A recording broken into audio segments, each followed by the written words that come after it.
Ration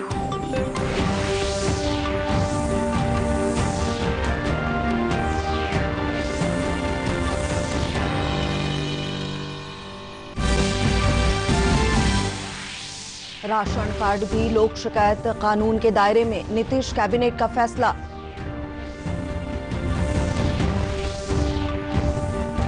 राज्य में फिर कुदरत ने ढाया कहर, वज्रपात में 29 लोगों की मौत।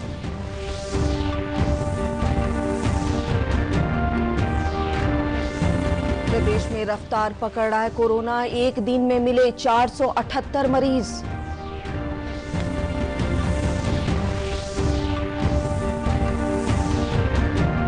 कृषि मंत्री प्रेम कुमार ने 48 घंटे में सभी टिड्डियों को मारने का दिया आदेश।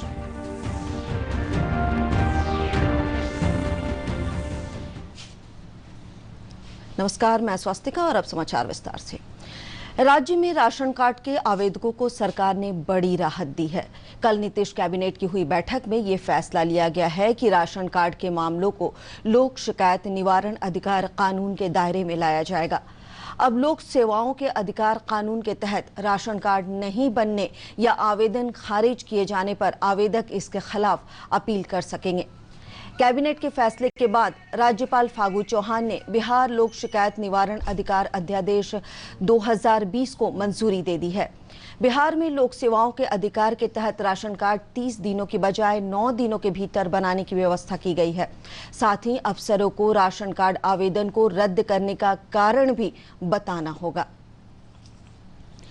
केंद्रीय खाद्य और सार्वजनिक वितरण मंत्री रामविलास पासवान ने प्रधानमंत्री गरीब कल्याण योजना के दूसरे चरण का ब्यौरा देते हुए राज्यों को अतिरिक्त खाद्यान्न उपलब्ध कराने के लिए सरकार द्वारा उठाए गए कदमों की जानकारी दी है।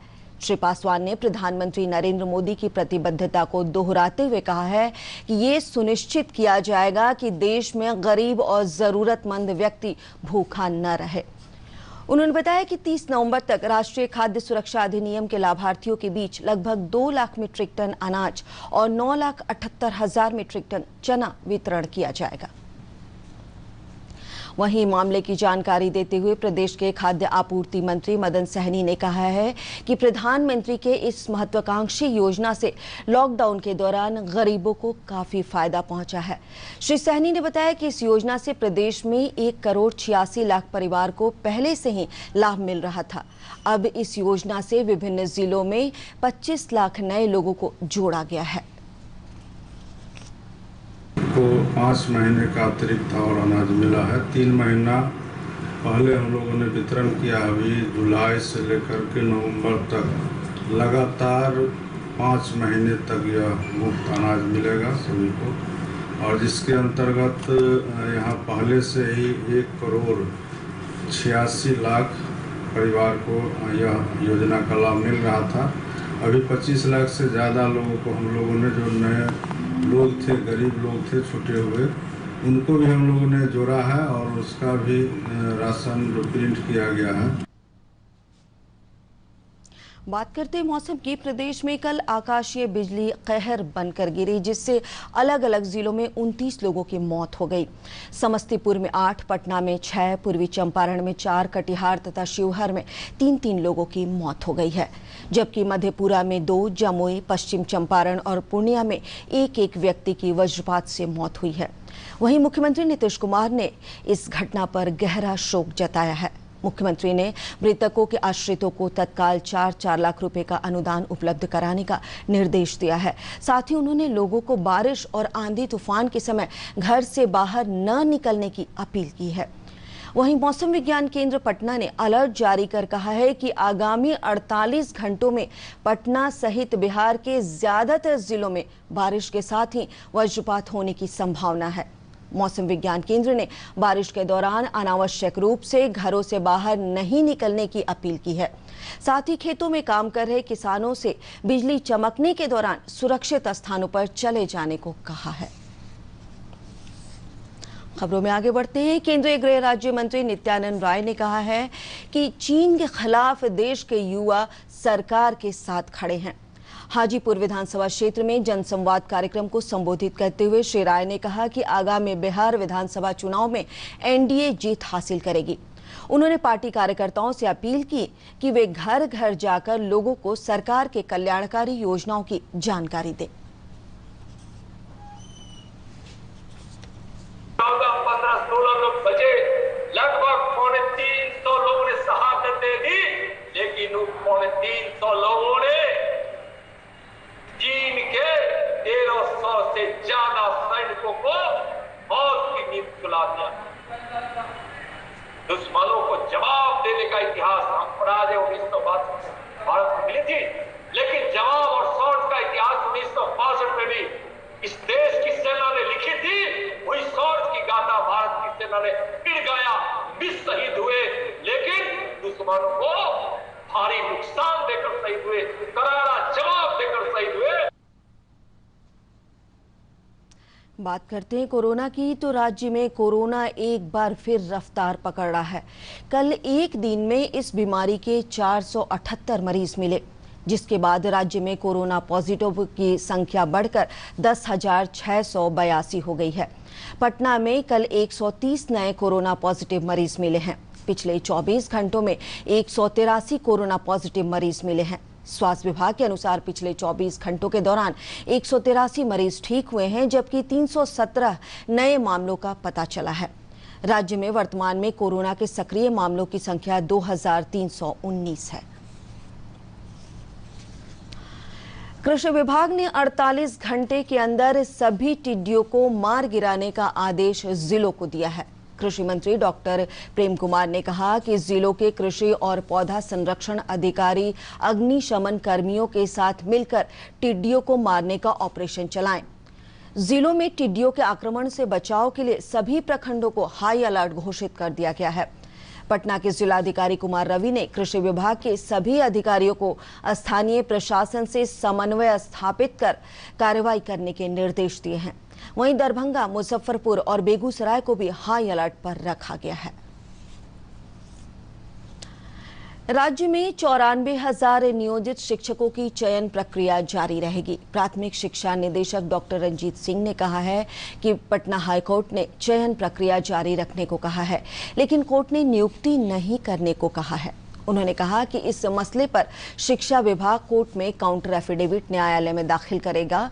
15 जून से 14 जुलाई तक प्राथमिक शिक्षकों की भर्ती के लिए आवेदन लेने का कार्यक्रम निर्धारित है और वो जारी रहेगा।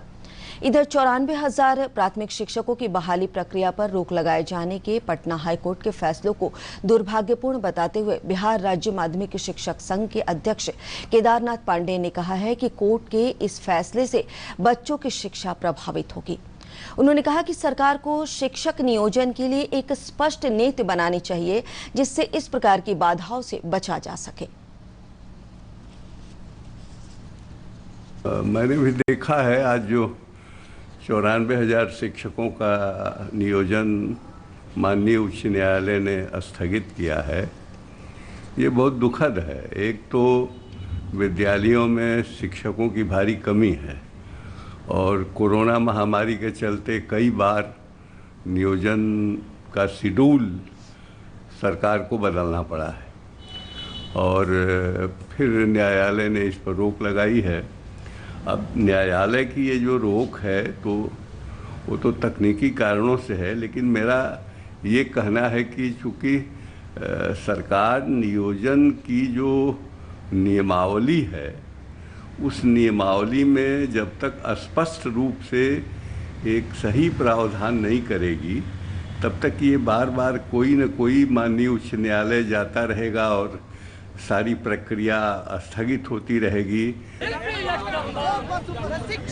वहीं प्रदेश में बढ़ती बेरोजगारी के मुद्दे पर अखिल भारतीय विद्यार्थी परिषद की पटना इकाई ने कारगिल चौक पर प्रदर्शन किया है।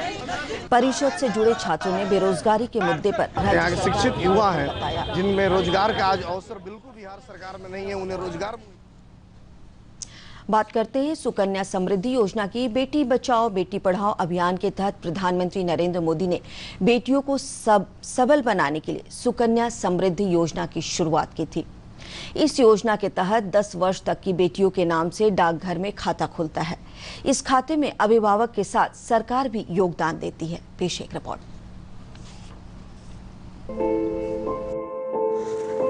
नवादा जिले के खनवा पंचायत में सुकन्या समृद्धि योजना के तहत खाता खोलने के लिए डाक विभाग ने विशेष अभियान चलाया। इस अभियान के तहत सुकन्या खाता खोलने के बाद खनवा पंचायत के महिलाओं के चेहरे पर आत्म संतुष्टि के भाव थे। कन्या खाता खुलवाए हैं क्योंकि उस पर पैसा जमा करेंगे तो कुछ हमको भी लाभ मिलेगा ना, तो उससे हम निकाल के उसकी शादी करेंगे 18 साल में। शादी ब्याह करना है तो सरकार को लगा, कुछ हम लगाएंगे। धन्यवाद है। स्थानीय पोस्टमास्टर वीरेंद्र सिंह ने बताया कि 3 महीने तक विशेष अभियान चलाकर खनवा पंचायत के सभी 6 गांवों के 10 साल तक की बच्चियों को सुकन्या खाता खोला गया है। कन्या का मेगा ड्राइव प्रोग्राम सर्किल से चला और इसमें हम अपने सभी डाक कर्मियों के साथ बढ़ चढ़कर हिस्सा लिए। इसका नतीजा हुआ कि पूरा खनवा पंचायत के अंतर्गत जितने विलेज थे और उसके अंतर्गत जितने भी छोटे छोटे गांव थे उसमें 0 से 10 वर्ष की बच्ची का खाता खुल गया। डाक विभाग इस उपलब्धि से पटना सर्किल के पोस्टमास्टर जनरल अनिल कुमार उत्साहित हैं। उनका कहना है कि डाक विभाग के लिए गौरव की बात है कि खनवा पंचायत अब सुकन्या पंचायत हो गया है। खनवा पंचायत के सारे गांव की हर बिटिया के नाम पर एक सुकन्या खाता आज हो गया है। खनवा पंचायत सुकन्या पंचायत घोषित हो गया है। नवादा से श्याम सुंदर की रिपोर्ट के साथ दूरदर्शन समाचार पटना।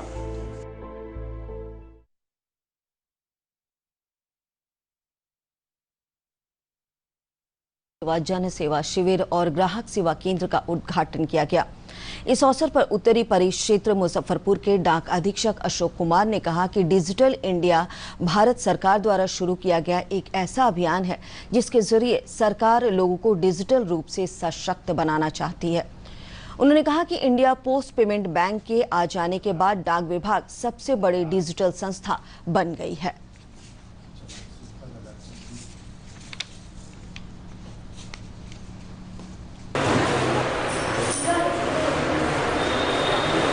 कि सारे बैंक डाकघर के माध्यम से आपके एक द्वार, कोई बैंक में खाता हो, आपका सिटी बैंक में खाता हो, विदेशी बैंक में खाता हो, इंडिया में स्टेट बैंक में हो, प्राइवेट कोटक बैंक में हो, HDFC का बहुत ज़्यादा ट्रांजैक्शन होता है जो इंडिया का सबसे प्राइवेट सेक्टर का बड़ा बैंक है, ICICI बैंक में हो। अगर किसी आदमी ने कोई खाता खुलवा रखा है और उसने आधार उसमें एज ए अपना KYC में दिया है, उसको घर में हम पहुंच करके 10,000 रुपए तक रोज का पेमेंट कर सकते हैं।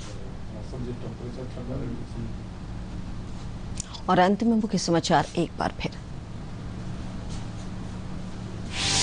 राशन कार्ड भी लोक शिकायत कानून के दायरे में, नीतीश कैबिनेट का फैसला।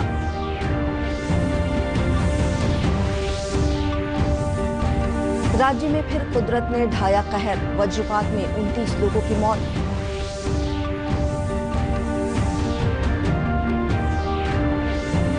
प्रदेश में रफ्तार पकड़ रहा है कोरोना, एक दिन में मिले 478 मरीज।